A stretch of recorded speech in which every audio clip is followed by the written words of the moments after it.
திரு ராம்கி, திரு செங்கோட்டையினுடைய election strategy தான் என்ன? அவர் என்னதான் எதிர்பார்க்கிறார்? திரு இபிஎஸ் என்ன பண்ணணும்னு எதிர்பார்க்கிறார் தேர்தல்னா? இல்லை, அவர் வெளிப்படை எதையும் சொல்லலை. ஆனால் எடப்பாடியோட தலைமையோட முரண்பட்டு இருக்கிறதா அவருடைய சமீப நடவடிக்கைகள் அப்படிதான் இருக்கு. அவர் ஆரம்பிக்கும் போது நான் ஒரு தொண்டர், இன்னைக்கும் நெத்தியும் சொல்லும்போது அதான் சொல்றாரு, நான் ஒரு தொண்டர் தான், இது நான் ஒரு தலைவர் எல்லாம் சேர்ந்து தான் பணியாற்றணும்னு சொல்றாரு. ஆனாலும் அதிமுக ஒருங்கிணைப்புன்னு ஒரு டிமாண்டா? ஆமா. இல்ல திரு விஜயோட ஒரு கூட்டணி அப்படி அது பாஜகவோட ஒரு டிமாண்டா? இல்ல, அது மூணுமே டிமாண்ட் வச்ச மாதிரி தெரியல. அவர் எனக்கு எடப்பாடி அவர்கள் மேல ஒரு அதிருப்தி இருக்கிறதா தான் அதை மட்டும் தான் வெளிப்படுத்துறாரு வழியா. அதுக்கப்புறம் அவர் சொல்லும்போது நான் பாதை தெளிவான எந்த பாதை நோக்கி போறாரு அப்படின்னா, எனக்கு புரிஞ்ச வரைக்கும் பழைய கட்சியில வெளியேற்றப்பட்டவர்களை ஒருங்கிணைப்பது அப்படிங்கிறது ஒரு இலகுவா இருக்கும். ஏன்னா ஒரு முத்து தலைவர், எல்லாரு கூடயும் நெருங்கி பழகக்கூடியவர். இல்லாம போத வரைக்கும் அந்த எதிர்த்தரப்புல இருந்தும் ஒரு ஆதரவு குரல் வரும்போது அவங்களுடைய வாய்ஸை அட்ரஸ் பண்ணலாமேன்னு கூட நினைக்கலாம். ஸோ அந்த பாதை தான் அவருக்கு இலகுவான பாதை, செய்ய முடிக்கக்கூடிய இடத்துலயும் ஒரு இருக்காரு. அதனால அதை செய்வார். அதுதான் கூட்டணிக்கு கொண்டுட்டு வருவதற்கு திரு செங்கோட்டையனை பயன்படுத்துறாங்க அப்படின்னு விமர்சனங்கள்லாம் பாஜக தரப்பு மீது வைக்கப்பட்டது இல்லையா சமீப நாட்கள்ல? இல்ல, அது அப்படியோட ரெண்டாவது எடப்பாடியோட தலைமைக்கு மாற்றான ஒரு தலைமையா செங்கோட்டையனை முன்னிறுத்துவது கூட அது சரியா இருக்காது. ஏன்னா ஓபிஎஸ்க்கு இப்போ ஒரு ஆல்டர்னேட்டிவ் கிடையாதுன்னு சொல்ல முடியும். ஆனா அதுவும் மோரோவர் செங்கோட்டையன் அவர் கட்சியோட மூத்த தலைவராக இருக்கலாம் நேர்மையா, ஆனால் அவர் கரைப்படியாக சொந்தக்காரன்னு சொல்ல முடியாது. ஏன்னா 2001 அவர் மேல போக்குவரத்து துறை அமைச்சராக இருந்தபோது அவர் மேல 3 வழக்குகள் இருந்தது.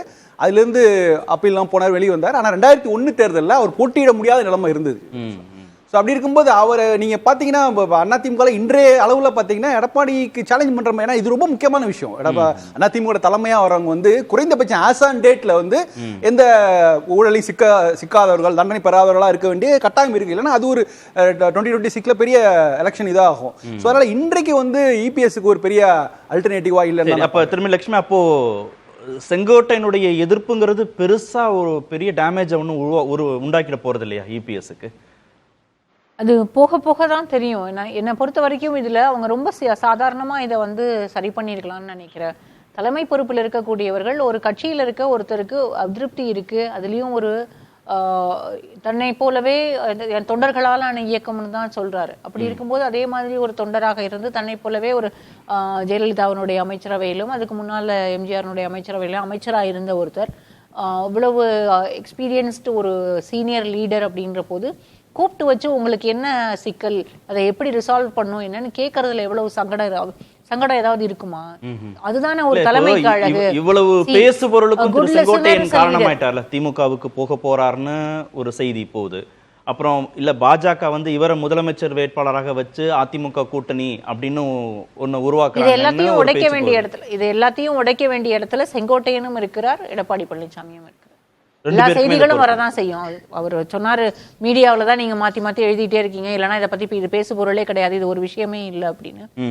அதிமுகவிற்குள்ளாக குழப்பங்கள் இருக்கும்போது அதை பேசதான் செய்வோம். ஏன்னா ஏடிஎம்கே இங்க அதிமுக அதே உயிர்ப்போடு இருக்க வேண்டிய அவசியம், திரும்பவும் நான் சொல்றேன், நம்ம எல்லாருக்குமே தேவையா தான் இருக்கு.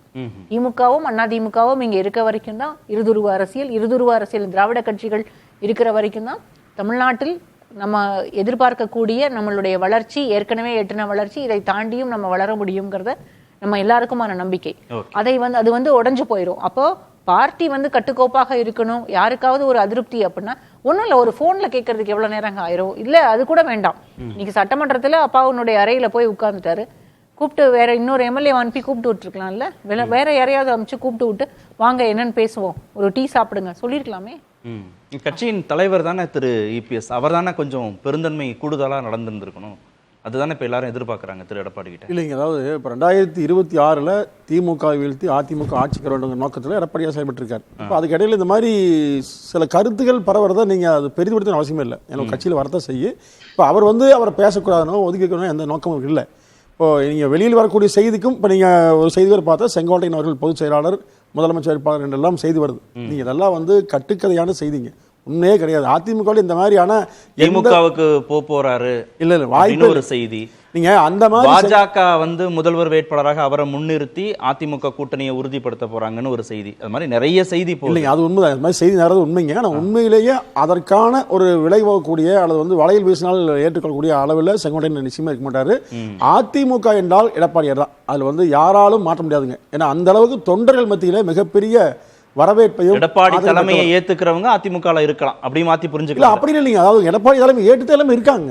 இப்ப நீங்க அவர் இல்லாம அதிமுக அவர் தலைமையை தானே அவர் ஏத்துக்கல. செங்கோட்டையன் வந்து அப்படி சொல்லுங்க. தலைமையை தானே ஏத்துக்காம ரிபலா மாறி இருக்கிறார். இல்லை இப்ப நீங்க இப்ப ஓபிஎஸ் கூட எந்த தியாகத்தை தயாருங்கிறார். இதே வந்து அவர் வெளியேறுகிற போது அதிமுகவில் இணை பொதுச் செயலாளர் பதவி தர்றேன்னு சொன்னாங்க. அப்ப அவர் ஏற்க மறுத்தார். ஏன்னா வெளியில போனா நான் பெரிய ஆதரவு நம்பினாரு, வெளியே வீணா போயிட்டார். இந்த செய்தியெல்லாம் அண்ணன் செங்கோட்டையன் தெரியாமல இல்ல. இப்ப அவர் யார் ஆதரவு பாருங்க. ஒன்னு ஓபிஎஸ், தினகரன் கட்சி அழிக்கிற நிலையில முயற்சி எடுத்து அவங்க தான். இப்ப அவர்கள் எல்லாம் பேசி அவர் ஆதரிக்கிறான்னு சொன்னா யார் நம்புவாங்க? தொண்டர்கள் தெளிவா இருக்காங்க. தொண்டர்கள் ஒரே முடிவு, அதிமுக 26 ஆட்சிக்கு வர வேண்டும். திரு தனியார்சி தான் மெசேஜ் திரு செங்கோட்டையனுக்கு. அதிமுகவை எதிர்த்து இபிஎஸ் எதிர்த்து வெளியே போனவங்க என்ன நிலைமையில இருக்கிறாங்கிறத பாத்துக்கோங்க. அதிமுக தொண்டர்கள் இபிஎஸ் ஏத்துக்கிட்டாங்க. அப்போ வேற சாய்ஸ் இல்லைல்ல செங்கோட்டையனுக்கு. இபிஎஸ் ஏத்துக்கிறத தவிர வேற வழி இல்லை அதிமுகவில் இருக்கணும்னா. இல்லை வெளியில போனாலும் அவர் நினைக்கிற மாதிரியான ஒரு வெற்றி பாதையை அது அமையுமான்றதும் சந்தேகம்னா என்ன அவருக்கு வாய்ப்பு இருக்கு? இல்ல அதுதான் இப்ப வைகை செல்வன் இது நீங்க சொன்னது சொன்னார். அதாவது எங்களை எதிர்த்து, அதாவது அதிமுகவை விமர்சித்து ஒத்துழைக்காமல் வெளியேறியவர்கள் எல்லாம் காணாமல் போய்விட்டார்கள். அதே மாதிரி நாகரிகம் இல்லாம அநாகரிகமான செயல் அண்ணன் செங்கோட்டையன்ங்கிற அளவுக்கு ஒரு சாதாரண ஒரு 3-4வது புரோட்டோகால் இருக்கிற வைகை செல்வனை வைத்து அண்ணன் செங்கோட்டையனை கடுமையாக விமர்சிக்கிற அளவுக்கு எடப்பாடி ஒரு கட்டத்துக்கு போறாரு. ஆனா இதுல ஜெயக்குமார் அண்ணா எவ்வளவு மௌனமா இருக்காரு பாருங்க. வேற ஏதாவது ஒரு மூத்த அமைச்சர்கள், மூத்த நிர்வாகிகள் அண்ணன் செங்கோட்டையனுடைய இந்த இந்த கருத்து முரண் குறித்து அல்லது அவர் தனித்து இயங்குவது குறித்து வேற யாரும் கருத்து சொல்லல. சரி பரவாயில்ல, எடப்பாடியிடம் ஒரு தான் தலைவர், எடப்பாடி தான் தலைவர், ஊடகவியலாளர் சந்திக்கிறாங்க, நீங்க அவரிடமே கேளுங்கன்னு சொல்றாரு. இவர் கேட்க மாட்டாரா? இவருக்கு அடுத்த நிலையில் இருந்த அண்ணன் செங்கோட்டை அண்ணனை ஒரு பொதுச் செயலாளர், எதிர்கட்சி தலைவர், இவர் கேட்க மாட்டாரா? ஊடகவியலாளர் கேட்டு சொல்லுங்க, அவரை போய் கேளுங்கிறார். இல்ல இப்ப செங்கோட்டையன் போனாலும் போகட்டும்ன்ற முடிவுக்கு இபிஎஸ் வந்துட்டதா தானே அர்த்தம்? ஏற்கனவே முடிவு எடுத்துட்டாரு. அவரை வெளியேற்றுறதுல அதுக்கான சூழல்களை உருவாக்கி காத்திருக்கிறாரு. அவரே வெளியேறணும்னு விரும்புறாரு. செங்கோட்டையன் அவர் வெளியேற்றிட்டு நினைக்கிறார். அதாவது இபிஎஸ் என்ன நினைக்கிறாருன்னா செங்கோட்டையன் அவரா வெளியேறணும்னு நினைக்கிறாரு. எடப்பாடி செங்கோட்டையன் என்ன நினைக்கிறாரு? என்னை வெளியே அவரு கட்சி விட்டு நீக்கிட்டு நினைக்கிறாரு. 2 தான் இப்ப. அதுல இப்ப எங்க மணிகண்டன்ல என்ன சொல்றாரு? அதாவது எடப்பாடி தான் ஒரே தலைவர், எடப்பாடி பகிர்ந்துக்கிட்டா இங்க யாருக்கு இடம் இல்லை. ஆனா தங்கேஸ்வரர் ஒரு நிமிஷம், நேற்று செங்கோட்டையன் நேரில் பார்த்தேன். அந்த நிகழ்ச்சி நான் பார்த்து பேச வந்தேன். நீ சொல்ற மாதிரி செய்தி எதுவுமே இல்லை. அவர் சாதாரணமா சொன்னார். அதெல்லாம் எதுவுமே இல்லை, டிவியில பத்திரிகையில தேவையெல்லாம் போறான்னு கருத்து போனார். அது உண்மையா இல்லைங்க. தயவு செஞ்சு இந்த மாதிரி செய்தி பரப்புறது சரியான யோசிங்க. அவரே சொல்லல, அவரே விரும்பல. நான் நேத்து வந்து கூட தான் இருந்தேன். நான் இல்ல ஏன் பேரவையில ஏன் பார்க்காம தவிர இல்ல அது சொன்னாருங்க. அதாவதுங்க வேலுமணி இல்ல திருமண விழாவில ஏன் பார்க்க இல்ல அவர் சொல்லுங்களா, எல்லா திருமண நிகழ்ச்சியுமே எடப்பாடி வரும்போது நெருக்கடி அதிகமா இருக்குங்க. அதனால முன்கூட்டியே வந்து போயிடுவார். அது வந்து இன்னைக்கு மட்டும் இல்ல, இன்னைக்கு மட்டும் ஏன் பேசவில்லை மாறுதுன்னா இந்த பிரச்சனைக்கு பின்னாடி தான். அதெல்லாம் எந்த பிரச்சனையும் இல்லைங்க. அவர் மூத்த தலைவர், மதிக்கப்பட வேண்டிய தலைவர், அவரால் எந்த பிரச்சனையும் வராதுங்க. மூத்த தலைவர்கள் அதிமுக மூத்த தலைவர்கள் அமைதியா இருக்காங்க. ஆனா திரு வைகை செல்வன் மட்டும் ரொம்ப ஷார்ப்பா ஸ்டேட் அவர் சொன்ன விஷயம்ங்க. பொதுவெளியில் சொல்றது நாகரிகம் இல்லைன்னு சொன்னார். அநாகரிகம் அது சொல்லு, பொதுவெளியில் சொல்லாதீங்க. பொதுச்செயல பாருங்க, அநாகரிகமானது வெளியில போனவங்க காணாமல் போய்விட்டாங்க. அது உண்மை. வெளியில யாரு போனாலும் இப்போ நீங்க அம்மாவை யாருமே ஏத்துக்கல சார். இதே மாதிரி சிரமப்படுறாங்க. அம்மா வந்து நிச்சயமா உறுதியா நின்று வந்தாங்க. அது மாதிரி எடப்பாடியாருங்க எந்த சோதனை வந்து சமாளிப்பாருங்க. ஆனா எடப்பாடியார் அவர்களுக்கும் செங்கோட்டையனுக்கும் எந்த பிரச்சனையும் இல்லை. நிச்சயமா சுமமா மாறுங்க. 2 பேரும் அவங்க முடிவெடுக்கணும்னு பரஸ்பரம் காத்திருக்கிறார்கள். அவ்வளவுதானே? அவ்வளவுதான். உறுதியா இப்ப நீங்க இவ்வளவு காலமா நீங்க நான் வந்து உண்மையிலேயே ஓபிஎஸ் மாதிரி, டிடிவி சிதம்பா மாதிரி இவரே இன்னும் மென்மையா இருக்க கூடாது, செங்கோட்டையன் இன்னும் கடுமையா கூர்மையா எடப்பாடியை நேருக்கு நேரா எதிர்த்து அரசியல் பண்ணி கட்சியை காப்பாற்றணும்னு விரும்புறான்.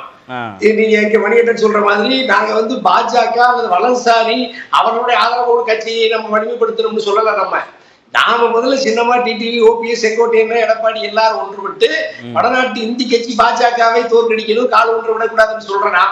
நாங்க வந்து பாஜகவோட தயவு தான் எடப்பாடி வீழ்த்தணும்னு விரும்பல தனியரசு.